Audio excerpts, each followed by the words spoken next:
You are tuned into a special player spotlight interview on the CS Podcast.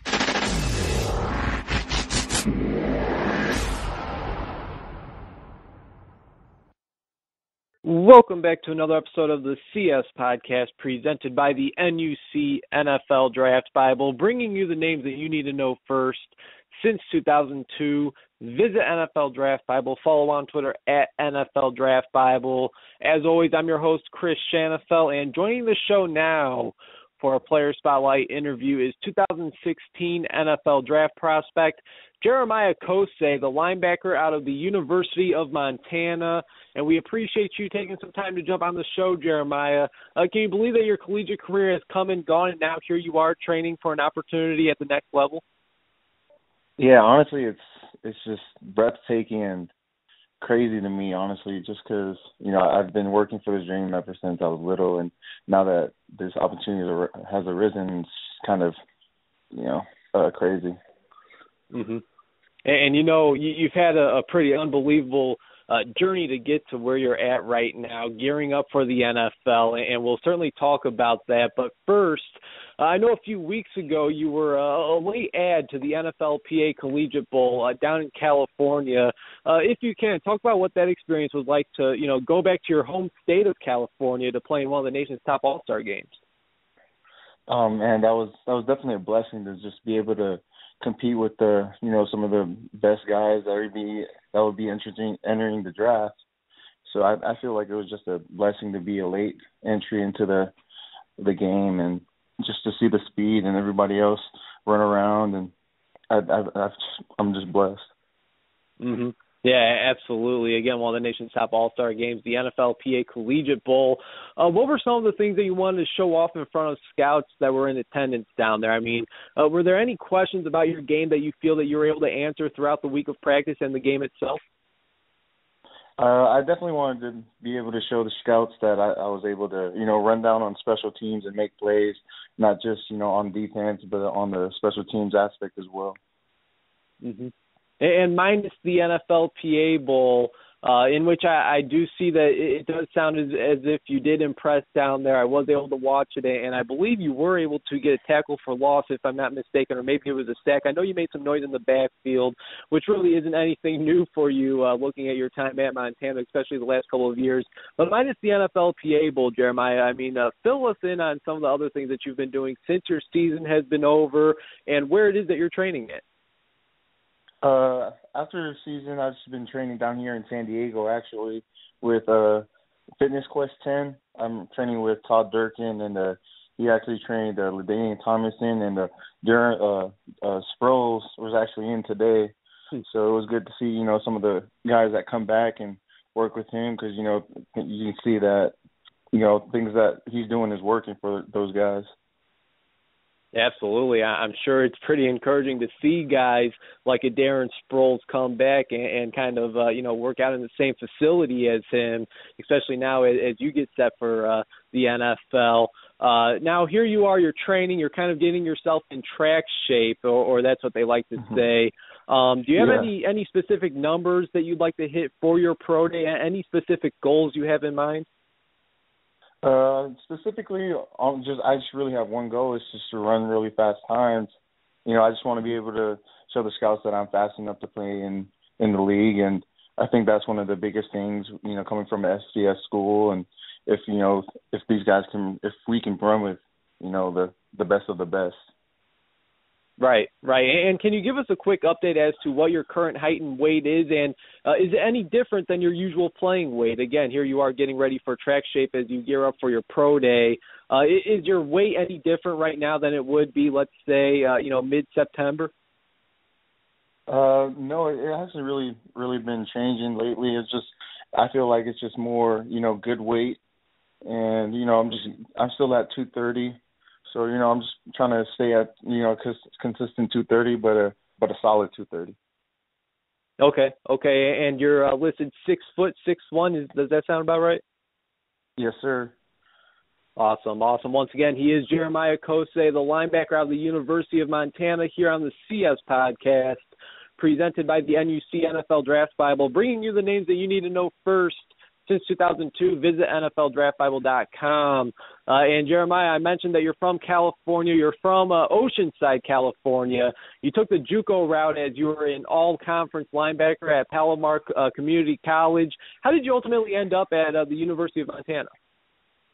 I actually got recruited there by my uncle. He was the defensive line coach at the time at the University of Montana, and I was just very fortunate for him to, him and that coaching staff to believe in me that I could, recover from one of my ACL injuries that occurred while playing at Palomar, and just fortunate for them to believe in me and to give me a scholarship. Mm-hmm. And due to that torn ACL that you suffered at the JUCO level, you did redshirt your first year at Montana. You came back the following year in 2013, in which you tore your ACL once again for the second time, very early on in that season against North Dakota. Talk about what those 2 years were like for you. I mean, I'm sure you learned a lot about yourself throughout that time, and also talk about what motivated you to stick with the game. I mean, you don't tear your ACL twice and still return to the field without having some kind of motivation and love for the game. Oh, yeah, definitely. Those 2 years were definitely a learning experience. I learned a lot about myself, and I grew into my faith. And, I just took it as a blessing in disguise, and just to be able to learn the defense more and, be a better teammate. And just to be able to see myself grow is just what really helped me. Mm-hmm. Yeah, and it's really amazing, taking a look back at some of your tape and kind of just looking at what you're able to do over the last couple of seasons, coming off of not one but two ACL injuries, Jeremiah. Looking at what you're able to do, I mean, you've been able to compile 240 total tackles, 15 tackles for loss, 4 sacks, 3 interceptions and 2 fumble recoveries. I mean, you're kind of a do-it-all type of linebacker, at least from what I saw and from what I'm continuing to see. Describe what the last 5 years have been like for you, though. I mean, again, it hasn't been an easy journey for you. Coming from the JUCO ranks to tearing your ACL twice, to now becoming one of the top players on the Montana Grizzlies defense, and now obviously preparing for the National Football League. I mean, I guess describe your entire collegiate experience for us if you can, and everything that you've been through to get to where you're at today. Man, the last 5 years has been a journey, that's for sure. I mean, coming from my JUCO year to, transferring up to Montana where, it's not always sunny like it is in California, so you have to get used to the cold weather, but you can never really get used to the cold weather. But I mean, it was definitely a culture shock with just being away from home and not having your parents around, my parents around, and then the coldness and just being in a different atmosphere. But you learn to love it. I mean, I learned to love it. The football there is amazing. The fans are crazy. It's like I feel like they're the best fans in the nation. So that's how I felt about that. But I mean, continue to just being able to play football was just a great experience. Yeah, that's awesome to hear. That's really, really cool to hear, especially, I mean, you hear all the time about the FCS programs and the fandom that they have, the fan bases that these teams have. I mean, obviously we all know about North Dakota State, but the Montana Grizzlies are another team that has a very strong fan base. And you mentioned it, man. It wasn't easy, acclimating to the Montana lifestyle. I've been able to chat with a couple Coastal Carolina guys, and they always bring up I think it's like a negative 20-degree wind chill game you guys had against Coastal Carolina a couple years back. I mean, especially being a guy from Oceanside, California. I mean, those games are. Talk about those games. The 5-degree games, the negative 20-degree wind chill games. I mean, are those the games that you kind of dreaded playing in, or are those some of the most memorable games? I mean, they're definitely both. They're definitely both. You're out there cold. You're out there cold, but you always remember that coldness. You're going to remember that game because, like, oh, man, I remember when I hit this guy and I felt it more than he did, So it's just, you definitely get both, best of both worlds in that. Yeah, no doubt about it. And lately, it seems like the Montana Grizzlies, the University of Montana, has been linebacker university of the FCS, if you would. I mean, within the last 2 years, I believe. I mean, you guys have had Jordan Tripp, Brock Coyle, and Zach Wageman.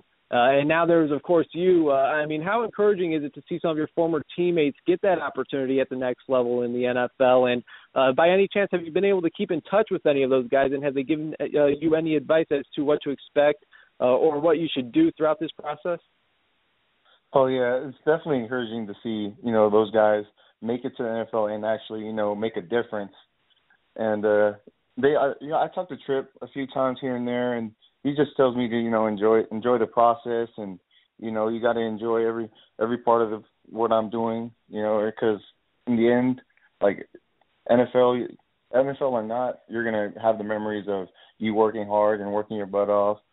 And, that's what's really going to stick with you. Again, he's Jeremiah Kose, the linebacker out of University of Montana, joining me here on the CS podcast presented by the NUC NFL Draft Bible as he gets set for the 2016 NFL Draft. And, Jeremiah, I got to say, man, I absolutely love FCS football. There really is a ton of talent that goes unnoticed at times. I got to ask, I'm really curious to hear, who would you say is the best single player that you've had a game plan and play against over the last few years? Oh, man, I think that would be an easy one. I think it would be Vernon Adams from he went to Eastern, but now he's at Oregon. And why would you say that? I mean, obviously, we all know, I believe they called him the Johnny Manziel of the FCS. He was obviously a big-time playmaker at quarterback. Kind of expand on that, if you don't mind. Oh, I just think that because he's just so versatile. He can make you miss with his feet, and he can throw the ball downfield. He always has the option to run and throw the ball. So it was hard for us, to gauge on what he was going to do that in, every play that he was in. Absolutely, and he's in the same boat as you are now, getting set for the NFL Draft. Next question, what would you say is the most memorable play of your collegiate career? I mean, looking back 5-10 years from now when you're kind of reminiscing on those Montana Grizzlies memories, what will be the first play that comes to mind? I would have to say is the last play of our first game against North Dakota State when we did a jumbo package power to the left, fourth down, 6 seconds to go, and we put it in to beat them.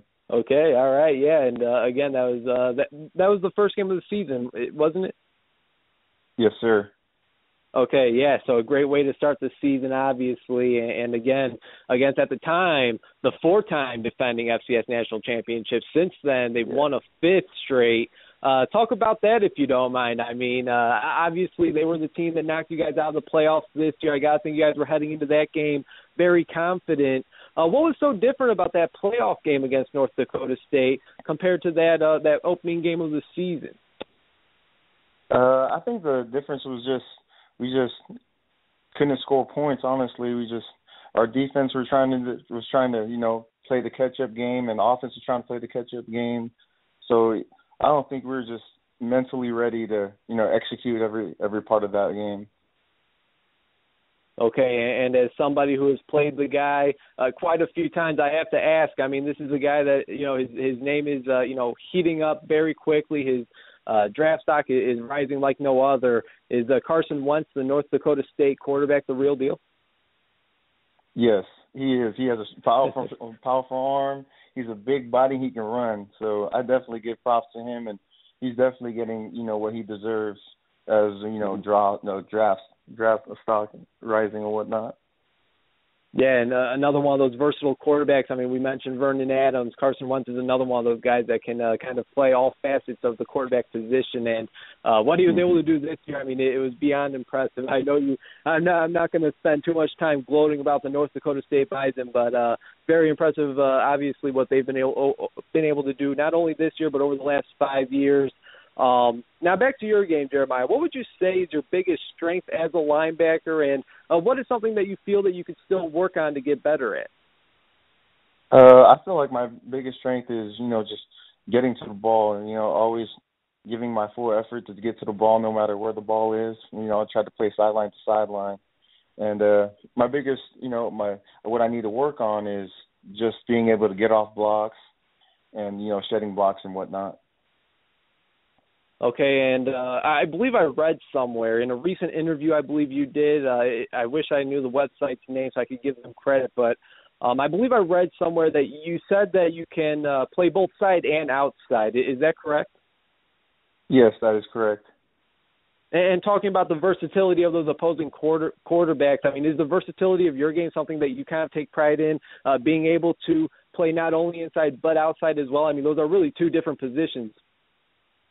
Yeah, definitely. Like linebackers nowadays, you have to be able to, do everything. You got to be able to cover. You got to be able to, run up and fit. So I feel like, I can do both. Cover. I can help cover, and I can just fit a hole. Mm-hmm. Absolutely. And, Jeremiah, I really do appreciate you taking some time this evening. It's been a blast chatting with you. We're going to end this interview with something that I like to call the 2-minute drill. Some of these questions will be football related, and some will be random questions, just about anything. You ready to knock some of these out? Yeah, let's do this. All right. We'll start off with what is your favorite TV show and movie? My favorite TV show. Oh, man, that's a hard one. I like the Game of Thrones, honestly. The Game of Thrones is for sure one of my favorites. And my favorite movie would have to be either Remember the Titans or 300. Nice. All right, sounds good. Who would you say you model your game after? This is one that I'm really looking forward to hearing. I would say I model my game after Pisa, Tino Samoa. He's actually from Oceanside too. We went to the same high school. He went to my high school before I did, so he played in the NFL for the Rams. Mhm. Yeah, and this show is broadcasted out of Chicago. A former Bears linebacker as well, and actually, believe it or not, he was way back when I first started this. He was a special guest of my 50th show, 50th anniversary, or not anniversary, but my 50th ever show. So there you go. Yeah, big fan of Pisatino Isamoa myself. So you certainly cannot go wrong with that. Again, a guy that was able to do his job for many years and do it at a high level, not only with the Rams, but for the Chicago Bears as well. Next question. Let's say you have a round-trip plane ticket to travel anywhere you wanted. Where are you headed? I think I'm headed to New Zealand. Nice. All right, I'll take that trip with you, man. Oh yeah. Let's say you could lay a hit on any offensive player in the NFL, wide receiver, tight end, quarterback, running back, whatever. Who are you laying that hit on? Even though he's retiring, I would say beast mode for sure. All right, sounds good. Arguably the top running back in the NFL, or now arguably one or former top running back of the NFL. As you mentioned, he's now retiring, or so it seems. Finish the sentence. If it wasn't for football. If it wasn't for football, man, that's a hard one because football is life. If it wasn't for football, I wouldn't have found God. And I got to think that's just, with your journey and everything you've been through. I mean, lots of ups and downs throughout this journey of yours. Exactly. All right. I got to say, that's probably the realest answer I've gotten to that question, no doubt about it. And final question for you, Jeremiah. Again, your time has been greatly appreciated. Let's say we got all 32 NFL general managers tuned in and listening to this very interview. Why should they want the linebacker out of Montana, Jeremiah Kose, a part of their squad? Because I'm a playmaker, and I'll do whatever it takes to help the team win. Short and simple. I like it. And again, Jeremiah, thank you very much for taking some time tonight. A heck of an interview, and I got to say I really enjoyed chatting with you, and I'm wishing you all the best as you continue to gear up for the 2016 NFL Draft, man. Thank you. I really appreciate your time as well.